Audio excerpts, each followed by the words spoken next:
1935, Germany. It's a quiet scene inside the Eisenhardt family jewelry shop. Eric and Jakob, Magneto's uncle and father, sits working with small pieces of metal until Jakob drops the pieces all over the floor.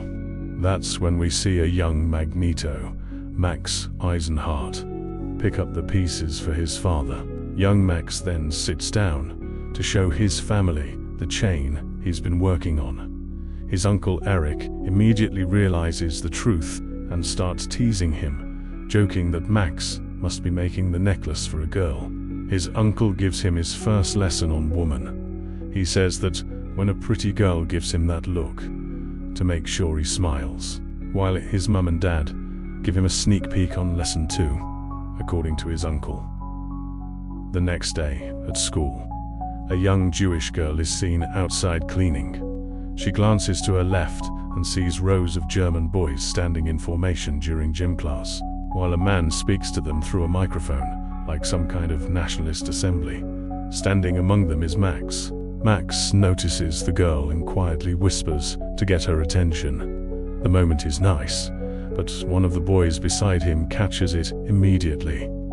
He follows Max's eyes and also notices the Jewish girl. Max smiles at her for just a second before the blonde boy mutters, "Trash loves trash," mocking him for it. Max immediately shoots him an angry look, but the blonde kid only smiles wider. A gunshot rings out, beginning the first athletic event. The boys move forward into a race, while Max immediately falls behind the others. The events continue with long jumping into the sand pit, and again, Max performs poorly. During the wrestling event, Max is trapped helplessly in a headlock while the blonde kid taunts him in front of everyone. The boy notices the Jewish girl nearby and cruelly asks Max if the little scrub is impressed. Max begins trying to stand back up when a teacher suddenly calls him to the front of the class. He uses Max as a public example. He points at Max while describing him as small, weak, and vicious, comparing him to a snarling little dog that snaps at stronger people after losing. Max stares at the ground in silence while the headmaster continues tearing him apart in front of everyone. The man says Max's cowardice disgusts him, but claims the stupid look on his face disgusts him even more. Then another teacher tries to defend Max. He points out that Max is near the top of the class academically in almost every subject, but he gets cut off. The other person says that Max's intelligence is only degenerate cunning rather than real intelligence. The teacher backs down immediately with a defeated look before respectfully calling him Herr Headmaster. As the adults walk away, Max stares angrily at the headmaster's back, silently absorbing the humiliation. The final event arrives: javelin throwing. Nearby, the Jewish girl, Magda, quietly gathers leaves into a bag while working beside her mother. She glances up toward Max. He notices her watching and gives her a small smile, despite how miserable the day has been. Max pulls the javelin back slowly, his face suddenly determined. He throws. The javelin leaves his hand. It cuts through the air. Max watches it with concern, almost unsure himself how far it will go. Then it lands. The headmaster's expression immediately changes from confidence to confusion and irritation, while the kinder teacher beside him quietly smiles. Max has won. He now stands proudly on the platform with a gold medal around his neck, while the boys who mocked him stand below him with silver and bronze, looking miserable. School ends and Max bursts through the doors with a huge smile across his face, while Herr Kolb, the teacher who defended him earlier, chases after him, calling his name. When he finally catches up, his tone changes completely. Instead of congratulating Max, he warns him. While holding the medal in his hand, he tells Max that he's special, gifted, and full of promise, but says he needs to be careful. The nail that sticks up gets hammered down. Max barely responds. He is distracted and eager to leave.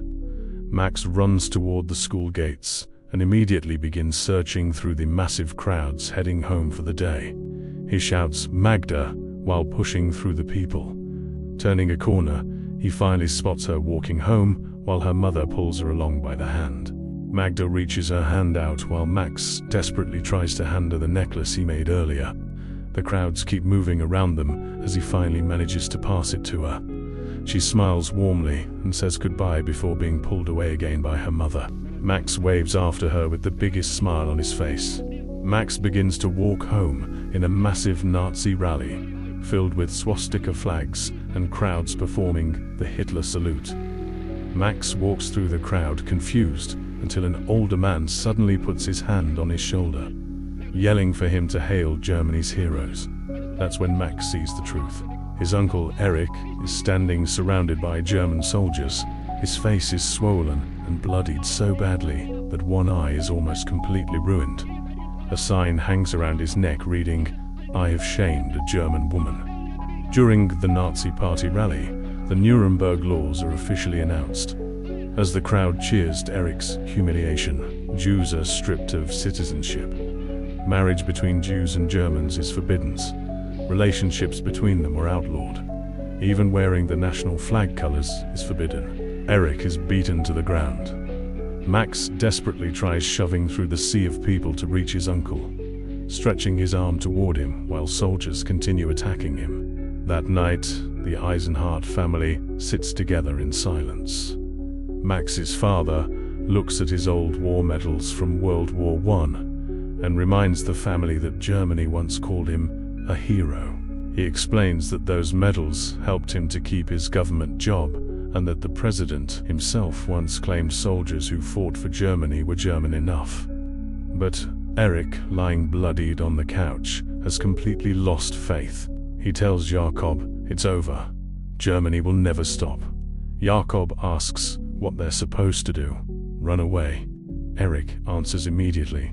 Exactly. Jakob lowers his head in defeat while his wife rubs his back comfortingly.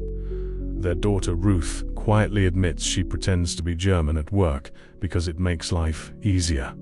The conversation destroys Jakob because he still wants to believe Germany is his country too. Trying to hold on to some hope, he finally turns to Max and tells him at least he showed them.